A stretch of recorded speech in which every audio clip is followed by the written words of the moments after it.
Well, it's November in Alabama.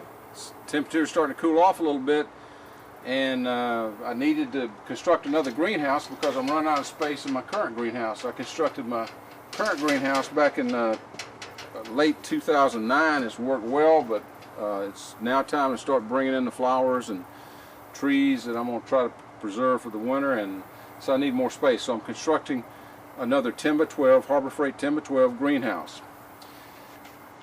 The first thing I had to do, of course, before I get into that, I'm going to put the greenhouses back to back so that I can enter the greenhouses through the sliding doors on either end. And also I want a walkway in my greenhouses so I can walk through and go from one side to the other. Now in the event that I want to heat one side and not the other, I'm going to put some plastic or something here if I want to isolate one side from the other. First thing I did was identify my electrical that comes in under the ground, and my water line, my PVC that comes under the ground. So I took a shovel and carefully dug around till I found where my water line was and my electrical. Then I actually used my shovel and I dug out the lines where my PVC is and the electrical. After I did that, I took my old 1990 Troy-Bilt tiller, which still runs very, very good. I took it in here and then I tilled up the ground so that I could shovel it out. I went 4 inches deep. Now you don't have to go 4 inches with your depth of your greenhouse. I did it because I wanted it level with my existing greenhouse. If you'll see here, I've got it level, and I wanted it to put. I initially was going to put gravel in here, so I wanted about 4 inches of gravel, but I've changed my mind now. Since I'm just going to put my big plants in here, I'm going to go with some pavers, so I'll probably throw some of the dirt back in here, build it up so I can put my pavers in here and keep it level with my existing greenhouse. It's very important, and I dug the hole out, by the way. I dug the hole out. It's a little bit bigger than 10 foot. It's about 10 foot and a half width, and I dug out about 13 foot long, so I'd have room to work. So once you get your hole prepared, you want to put in these concrete blocks. These are solid. I use these because we have a lot of wind down here in Alabama, and I don't want my greenhouse blowing away. So I've got these solid blocks. They're 4 inches deep, or actually 3.5 inches deep. I think they're about 15.5 length and probably 7.5 wide. I put 3 on the outer walls, equal distance. I level those. That's where it gets a little tedious because you want to make sure everything's level. Did it on each side, and on the front end I've got a block in the middle to kind of support the foundation plates. So you want to make sure it's level, and also you want to make sure it's square. It'll make your life a lot better as you're starting to assemble it if everything's square and level. That way all your connections will come together okay. You can build your frame. This is your base plate down here. Your base plate, every part's numbered. Your base plate on the sides are 43. You got 2 base plates on the side that are 43, and they're connected by a piece of metal that's number 46 that's going to connect the 2. Now your bolts and screws for the base plate are different. You got a hex connector here. They provide you a little hex wrench, and you got a special bolt to connect those plates all the way around. Oh, okay. Anyway, you're going to construct your base plate. The ones on the back I think are labeled 44. You got 2 44s. You're going to use the 46 connector plate and connect those. Your corner plates, that's a 45 on the corners, so you're actually constructing a rectangle, and it's once you get that's your base plate. You can construct it outside the hole, which might be easier, and then you get 2 people. It's real light aluminum, so you can just bring it, set it in the hole, and then square it up and level it. And once you get the foundation level and square, then you want to anchor it into the concrete.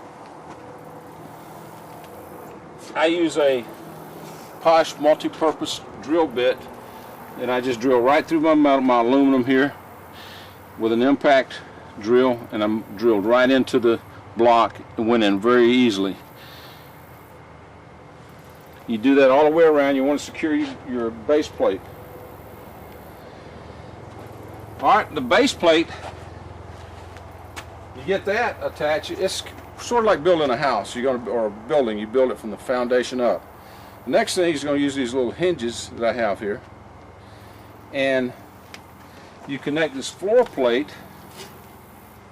and I'm not sure what the number is on my floor plate, I didn't mark it, but you have a floor plate here that's going to connect to your base plate, and this connects underneath there like this, and it's going to attach using some M6 bolts. You got these M6 bolts. You got three of them. You got a 3/8 inch, you got a 3/4 inch, and a 1 inch, and you have your nut that's going to attach to those.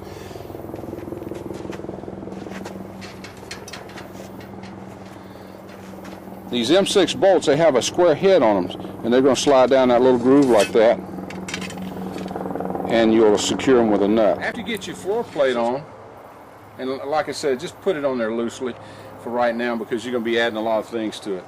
You want to put your corner post in. Your corner posts are numbered 7, and you're going to have your support braces. The one that goes on the side is this is an 80. The one that's on the back end is a 79. Now, you're going to be using the slightly longer screw.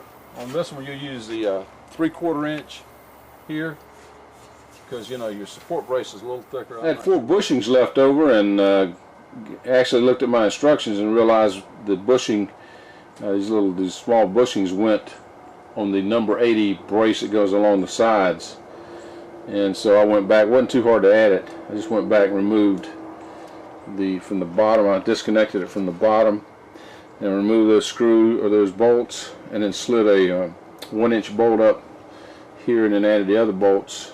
And it took maybe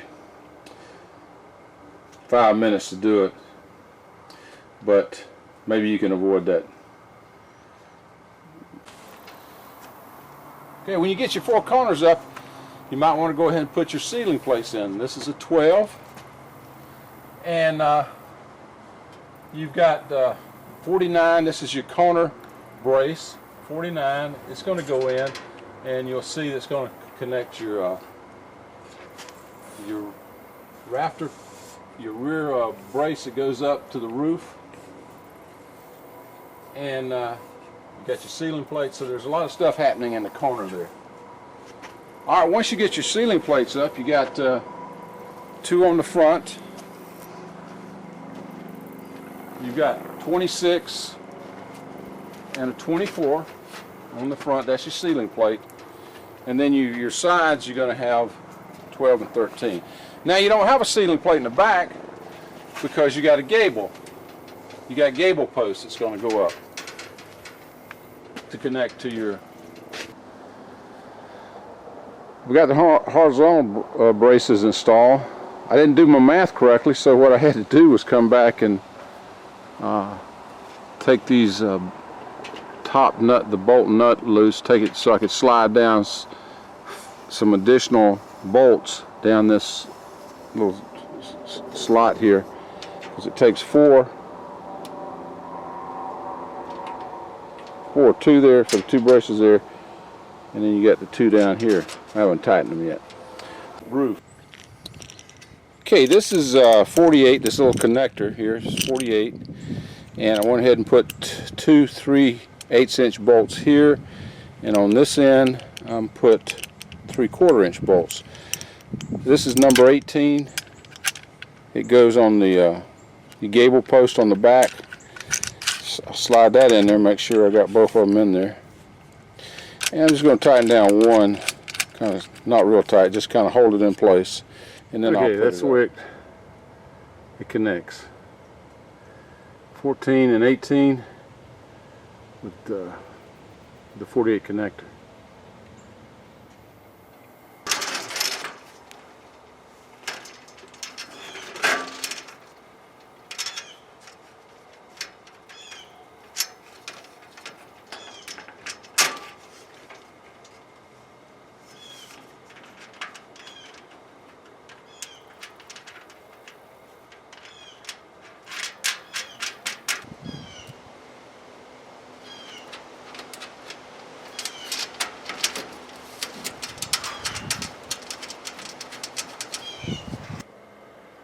Well, I finished with the vertical framing. I've got my ceiling plates on. Crown, which is going to be 10 and 11. You'll connect those. You do that on the ground. That's your topmost beam. Your rafters, which are 15, are these metal pieces, and they're going to connect. This is a 3/8 inch bolt, and it's going to connect up to the beam. Now notice you've got a brace that runs across here. I think that's 30. You got a brace and they connect in the middle. So again, when you put these rafters up, you need to take into account the number of bolts that you're going to need to slide down the little groove there. You've got the two that's going to got the one that's going to attach to the ceiling plate, and the one that's going to attach to your crown. Now you've got the plate here, the brace requires a 3/4 right here. Also, you got 4 vents, so you're going to have to allow for 2 3/8 bolts for your vent. You need this. You got a lot of nuts that you got to screw in. I'd recommend getting you a nut driver. It's going to make life easier, and because you got a lot of nuts that you're going to be screwing in. So that's all there is to doing the roof. You got braces that run down midway between your rafters. You're going to construct your vents. You got 4 vents. You'll construct them on the ground, and they attach very easily up there. Okay, once you get that into place, once you get your rafters and attached to your crown to the ceiling plates, then I'd go around and I'd make sure everything's tight. You don't want to just snug it up a little bit. You don't want to, because this is aluminum, it's soft metal on these beams here, and if you tighten them too much, they'll just bend in that metal. This is your rail that your sliding door the little rollers will slide in your sliding door. These 26 and 27 are your rails. It'll be attached to your ceiling plate, which would be, I think, 24 and 25. These are your gable posts.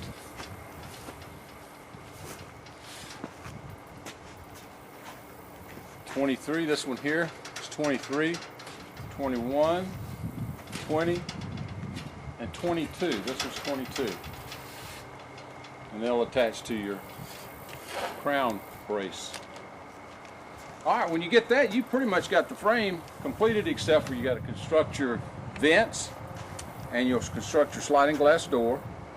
And then the last thing you'll do is put your panels on.